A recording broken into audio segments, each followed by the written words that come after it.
තෙරුවන් සරණයි හැම දෙනාටම. මම අද විශේෂ මතක් කිරීමක් කරන්න, විශේෂ කාරණයක් ගැන මතක් කරන්න හිතලා තමයි මේ කතා කරන්නේ. ගොඩක් කාලෙක ඉඳලා මට ඕනකම තිබ්බා මේ යන්ත්‍ර මන්ත්‍ර තන්ත්‍ර භාවිතා කරලා කරන කටයුතු වලින් ටිකක් නිදහස් වෙන්න ඕනි කියන අදහසකුත් තිබුණා. ඉතින් කොහොම වුණත් මේ අමනුෂ්‍ය බලපෑම් එක්ක වැඩ කටයුතු කරද්දී ඒක හරීම දුෂ්කරතාවයක් තියෙනවා. මොකද අමනුෂ්‍ය බලපෑම් එක්ක එන බලවේග මිනිස්සුන්ට තේරුම් කරගන්න බැරි තත්ත්වයක් තියෙනවා.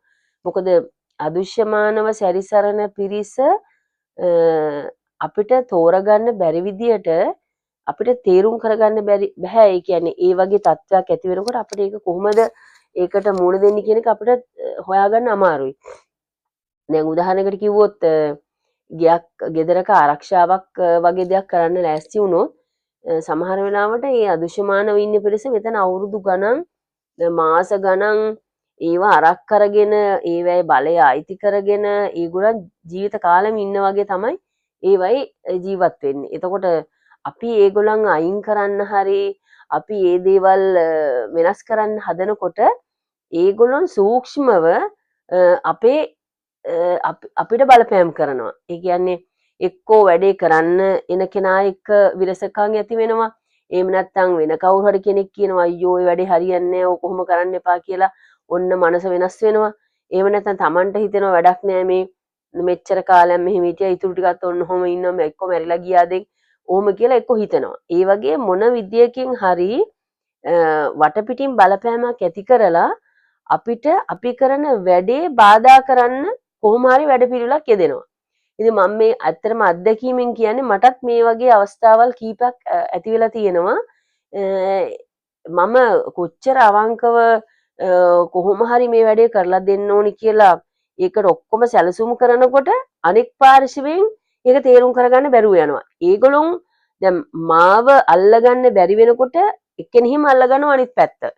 අනිත් ගෙදර පිරිස අල්ලගන්නවා. ගෙදර පිරිස අවුල් කරලා ඒගොල්ලොන්ට මේ වැඩේ එපා කරලා එහෙම නැත්තම් සමහර වෙලාවට මේ කියපු එක නෙමෙයි ඒගොල්ලොන්ට ඇහෙන්නේ.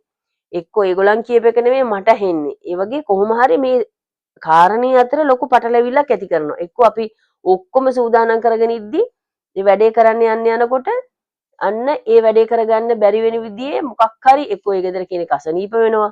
එහෙම නැත්තම් මොනවා හරි වෙන මලගයක් කිල්ලක් වෙනවා. මොකක් හරි දෙයක් වෙලා මේ වැඩේ බාධා කරනවා.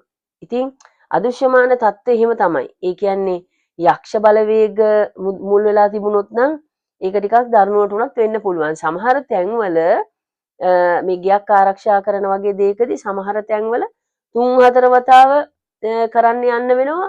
3-4 වතාව බාධා වෙනවා. අද කරමු කියනවා කරන්න බැරුව යනවා. ලබන මාසේ කරමු කියනවා ඔන්න කරන්න බැරුව යනවා. ඔහොම ඊට පස්සේ මේක වැඩක් නෑ. ඕන්නේ මේක ඕන්නේ කියලා අතෑරලා දාන තැනට මිනිස්සුපත් වෙනවා.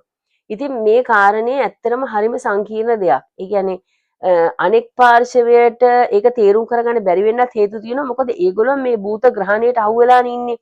මේ භූත බලවේග මේ අසුරු කරන ඒ පරිසරය ඊට පස්සේ ආහාර පාන අල්ලලා එතකොට ඒ භූතයන් විසින් මේ අතපත ගාපු කෑම බීම තමයි අපි කාලා තියෙන්නේ. එතකොට අපේ ඇඟට ඒ භූතාකර්ෂණය ජීර්ණය වෙලා. එතකොට අපි වෙනස් කරන්න හරි ලේසි. ඒ කියන්නේ අපේ සකුණ මණ්ඩලය අපේ ඕරා එක සම්පූර්ණයෙන්ම අසුබ විදියට තමයි ක්‍රියාත්මක වෙන්නේ. ඒ ශක්තිය ශක්තිමත් භාවයේ හොඳටම ගිලීලා. එතකොට කියන දේ තේරුම් කරගන්නත් බෑ. අනිත් පාර්ශවයේ නිතරම ඇවිස්සෙනවා. ඉතින් ඒ හින්දා මේක ඇත්තටම හරිම සංකීර්ණ දෙයක්. ඉතින් ඒ හින්දා මම කාලයක් මේ ප්‍රශ්නෙත් එක්ක හැපිලා මම ඇත්තටම දැන් තීරණය කළා තියෙනවා මේ වගේ ඒ ආරක්ෂා කරන දේවල් ඒ දේවල් සම්බන්ධ වැඩ කටයුතු සම්පූර්ණයෙන්ම නතර කරන්න ඕනි කියන තැනට මම හිතලා තියෙනවා. මොකද මේ දුෂ්කරතාවය නිසා. මොකද මිනිස්සුන්ට මේක තේරුම් කරගන්න අමාරුයි. මොකද ඒගොල්ලන් ඉන්නේ මේ භූත ග්‍රහණය තුල නිසා. ඉතින් ඒ නිසා මේකට ගොඩක් කල්පනා කරලා මම හිතුවා අපි මේකට කරන්න ඕන විසඳුම තමයි අපි ඉස්සෙල්ලා කරන්න ඕනේ ඒ වගේ බලපෑම බලවේගයක් යම්කිසි අදුෂ්‍යමාන තත්වයකට අසු වෙච්ච පිරිසක් නම් ඒ අයගේ සකුණ මණ්ඩලය බලවත් කර ගැනීමට අවශ්‍ය උපදෙස් සහ වැඩපිළිවෙල තමයි දෙන්න ඕනේ. එක පැත්තකින් ඒක ඒ අයටත් ලොකු පහසුවක් වෙනවා. එතකොට ඒ හින්දා මම තීරණය කරා යම් කිසි කෙනෙකුගේ ග්‍රහ තත්වයක් හරි වෙන අදුෂ්‍යමාන තත්වයක් හරි එහෙම නැත්නම් ශාරීරික අපහසුතාවයක් හරි ඇති වෙන්නේ අපේ ඕරා එකේ දුර්වලතාවයන් ඇති වුනහම. ඒ කියන්නේ අපේ ශරීරයේ වටා ගමන් කරන මේ රශ්මි මාලාව අසුබ වුනහම තමයි අපිට ඒ කියන්නේ අපි අපේ ශරීරයෙන් නිකුත් කරන කිරණ ධාරාව දුර්වල වුනහම අපිට බාහිරින් තියෙන ඔක්කොම බලවේග අපේ ශරීරයට උරා ගන්නවා. එතකොට අපිට ඒ උරා ගන්න අපේ ශරීරයට ආකර්ෂණය වෙන මේ අනිසි බලවේග විකර්ෂණය කරන්න, තල්ලු කරන්න, විසි කරන්න අපිට ශක්තිය තියෙන්න ඕනේ.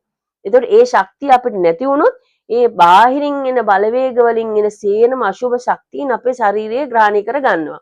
ඉතින් ඒ නිසා අපි පළවෙනියට කරගන්න ඕනේ එහෙමනම් අපේ සකුණු මණ්ඩලය එහෙම නැත්නම් ඕරා එක අපි ශක්තිමත් කරගන්න ඕනේ. එතකොට ඒ සකුණ මණ්ඩලයේ ශක්තිමත් කර ගැනීමේ පියවරක් හැටියට බොහොම කාලයක් කල්පනා කරලා මේකට විසඳුම් කල්පනා කරලා මේ ප්‍රශ්න ගැටලුත් එක්ක මේකට කොහොමද මේකට හරි විසඳුමක් දෙන්නේ කියලා ගොඩක් දීර්ඝ සාකච්ඡා වලින් පස්සේ අපි මට මේ ක්‍රමයක් මට ලැබුණේ ඇත්තටම මේකත් ඉතින් අදුෂ්‍යමානව ලැබුණා කිව්වොත් තමයි හරි.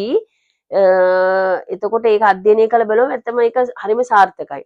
ඒ කියන්නේ අපේ ශරීරයේ තියෙන රශ්මි ධාරාව ශක්තිමත් කරගන්න නම් අපිට මේ ග්‍රහ තත්වයේ ඇති වෙන අනිසි බලපෑම් ඉවත් කරගන්න ඕනේ. එතකොට මේ ග්‍රහ තත්වයේ තුල ඇති වෙන අනිසි බලපෑම් ඉවත් කරගන්න ඒකට අදාළ ඖෂධ වර්ග තියෙනවා.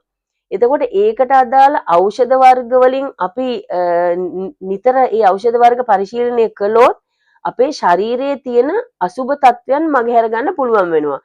ඒකට උත්තරයක් විදියට නවග්‍රහයින්ටම රවි චන්ද්‍ර කුජ බුධ ගුරු ශුක්‍ර චන්ද්‍රාහු කෙතු කියන මේ නවග්‍රහයින්ට ඒ නවග්‍රහයින්ගෙන් ඇතිවෙන බලපෑම් සමනය කරන්න ඒකට අවශ්‍ය කරන ඖෂධ වර්ග භාවිතා කරලා ඖෂධ කැට 9ක් මම සකස් කරලා තියෙනවා.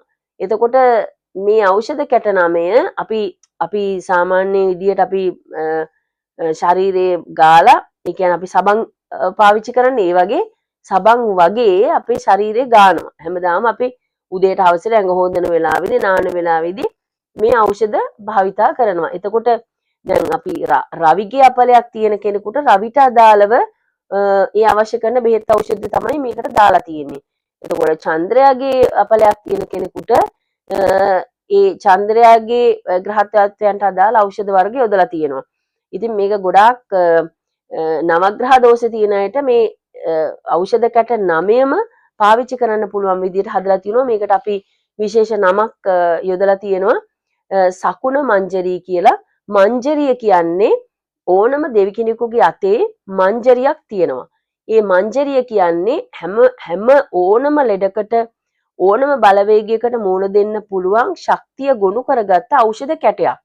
එතකොට මේ මංජරිය හැම දෙවි කෙනෙකුගේම අතේ මේ මංජරියක් තියෙනවා. එතකොට මේ මංජරිය පාවිච්චි කරාම අපේ සකුණ මණ්ඩලය එවිට අපේ ඕරායක ශක්තිමත් වෙනවා. ඒ නිසා ඒ අර්ථ ගැන්වීම පිණිස මම මේකට යෙදුවා සකුණ මංජරී කියලා. ඉතින් මේ සකුණ මංජරී මෙන්න මේ විදිහට තමයි මේක දැන් නිෂ්පාදනය කළා. මේක හරි ගස්සලා තියෙන ඕන කෙනෙකුට ගන්න පුළුවන් වෙන්න මේ තියෙන්නේ සකුණ මංජරී කියන මේ ඖෂධ කැට 9 මේක සකස් කරලා තියෙන්නේ විවිධ හැඩතල වලින් මේ ග්‍රහයින්ගේ මම මේක පෙන්නන්නම්. මේ ග්‍රහයින්ගේ නම් පාවිච්චි කරලා මේ තියෙන්නේ මෙන්න මේ විදියට මේක මේ එක විදියට මේ කැට දැන් මේකේ තියෙන කේතු මේ කේතුට අදාළ ඖෂධ ඇතුළට යොදලා සකස් කරපු මේ සකුණ මංජරිය. ඊළඟට මේක තියෙනවා මේක කුජට අදාළ මේ ඖෂධ කැටය. ඒ වගේ මේකේ රවි චන්ද්‍ර කුජ බුධ ගුරු ශුක්‍ර චන්ද්‍ර රාහු කේතු කියන නවග්‍රහයින්ටම අදාළ ඖෂධ කැට 9ක් මේ තියෙනවා. එතකොට ඔබේ ලග්නය අපි කියමු කටක කියලා. කටක නම් ඔබේ ලග්නයට මූලික වෙන්නේ සඳු.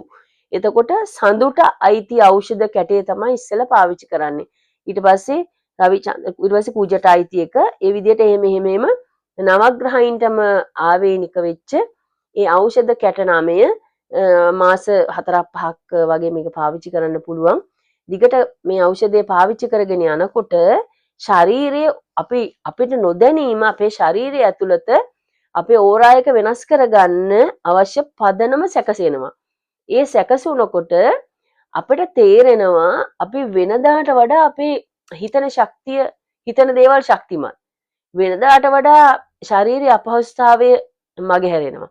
මොකද වාත පිත්ත කප කියන මේ සෙම්දොස් කිපීම නිසා හටගන්න රෝගාබද්ධ තත්ත්වයක් තිබුණත් මේ ඖෂධ වර්ග නිතර පාවිච්චි කරනකොට ඒවා සමනය වෙනවා. ඊළඟට වෙනදා අපිව පෙන්වන්න බෑ මිනිස්සු අපිව ප්‍රතික්ෂේප කරනවා නම් අන්න එතකොට අපේ සකුණ මණ්ඩලය හරියනකොට අපිට අන්න ඒකත් වෙනස් වෙනවා. ඒ වගේ බොහොම ප්‍රතිඵල ගණනාවක් ඇති කරගන්න පුළුවන් විශේෂ ඖෂධ වට්ටෝරුවකින් සකස් කරපු මේ සකුණ මංජරි ඖෂධ කැට නාමය ඊටාම හැබැයි සුළු ප්‍රමාණයයි මට හදාගන්න පුළුවන් වුණේ. කවුරු හරි අවශ්‍ය කෙනෙක් වුණොත් මට ඊටා ඉක්මනින් දැනුම් දෙන්න ඕනේ. බොහොම පොඩි ප්‍රමාණයක් තමයි තියෙන්නේ. මම බලනවා දීර්ඝව තවදුරටත් ඉස්සරහට තව ටිකක් කරන්න පුළුවන්ද කියලා උත්සාහයක ඉන්නවා. නමුත් දැනට සකස් කරලා තියෙන ටික පිරිසට දෙනවා. මොකද එතකොට එයා ඒක පාවිච්චි කරලා බලන්න පුළුවන් නිසා. ඉතින් මේ වගේ තවදුරටත් ඉදිරියටත් මේ සකුණ මණ්ඩලය ප්‍රභාස්වර කරගන්න, සකුණ මණ්ඩලය ශක්තිමත් කරගන්න ඊට අදාළ අවශ්‍ය පිළියම් ප්‍රතිකර්ම කිරීම තමයි අපිට මේ ප්‍රශ්නවලට තියෙන හොඳම විසඳුම කියලා මම තීරණය කරා. මොකද එහෙම නැති වුණොත් අපි වෙන මොන දේ කරන්න ගියත් අපිට එයින් යම් බාධා ඇති වෙනවා. හැබැයි මේක විතරක් නෙමේ අපේ සකුණ මණ්ඩලය ශක්තිමත් කරගන්න අපිට තව ක්‍රමවේද තියෙනවා. භාවනා ක්‍රමවේද තියෙනවා. වෙනත් ශරීරයේ විරේක කිරීම. ඒ කියන්නේ මේ මුත්‍ර විරේකය, මල විරේකය, චර්ම විරේකය. දැන් චර්ම විරේකය නම් මේකෙන් සිද්ධ වෙනවා. ඒතොර මුත්‍ර විරේකයයි මල විරේකයත් කරන්න ඕනේ. එතකොට ඒකිනොත් ශරීරයේ ලේ ගමන් කිරීමේ ක්‍රමවේදයේ හරියට සකස් වෙලා සකුණ මණ්ඩලය ප්‍රභාෂර කරගන්න පුළුවන් වෙනවා. මේ විදියට අපිට ඊට පස්සේ අපි පාවිච්චි කරන ඇඳුම් පැළඳුම් ඊළඟට අපි කන බොන ආහාර වර්ග මේ වගේ බොහොමයක් දේවල් අපි හරි විදියට කළොත් අපට මේ අපේ සකුණ මණ්ඩලය ශක්තිමත් කරගන්න අවශ්‍ය කරන ඒ ශක්තිය අපිට ලබා ගන්න පුළුවන් වෙනවා. ඒ නිසා මම ඉදිරියේදී නැවතත් මේ සම්බන්ධව විස්තර කතා කරනවා. ඉතින් අදුෂ්‍යමාන බලපෑම් වලින් පිරිච්ච ගෙදරක ඒ වගේම පීඩා විඳින කෙනෙකුට මෙවැනි දෙයක් පාවිච්චි කරලා භාවිතා කරොත් ඒ අදුෂ්‍යමාන බලවේග වලින් එන අනිටු ප්‍රතිඵලය පවා වළක්ව ගන්න මේක ලොකු ශක්තියක් වෙනවා. එතන මීට අදාළ තව ක්‍රමවේද තියෙනවා. මම එක දිගින් දිගටම මේවා විස්තර කරන්න. මොකද මම කලින් සඳහන් කරා වගේ ග්‍රහ දෝෂ පිළිබඳව ඒ කියන්නේ එක ලග්න වලට කොහොමද මේක බලපාන්නේ, ඒ වගේම අපිට ඒ කියන්නේ කාණ්ඩ 30කින් විතර විස්තර කරන්න ඕන ලෝක පරිච්ඡේද කීපයක් තියෙනවා. මම ඒක ඉදිරියේදී එකින් එක ඕගොල්ලන්ට මේ දැනගන්න සලස්සන්නම්. එතකොට දැනට මේ විස්තරය මම හිතනවා හොඳටම ප්‍රමාණවත්. මේ සම්බන්ධයෙන් ගැටලුවක් තියෙනවා නම් මට කතා කරන්න. මගේ දුරකථන අංකයත් මේ පහලින් මම දන්වනවා.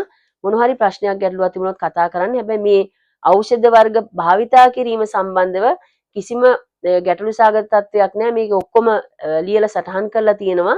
ගන්න කෙනෙකුට ඒක බැලුවොත් ඒ කරන්න ඕන පිළිවෙල තේරුම් කරගන්න පුළුවන්. ඉතින් එහෙමනම් ඉදිරියේදී මම තවදුරටත් මේ ගැන විස්තර සඳහන් කරන්නම්. එහෙනම් හැම දිනාටම තෙරුවන් සරණයි. ත්‍රිවිධ රත්නත්‍රයේ අනන්ත ගුණබල ශක්තිය ලැබීම තුල ඔබගේ සියලු යහපත් බලාපොරොත්තු ප්‍රාර්ථනාවල් ඒ ආකාරයෙන්ම ඉෂ්ට සිද්ධ වේවා. හැම දිනාටම තෙරුවන් සරණයි.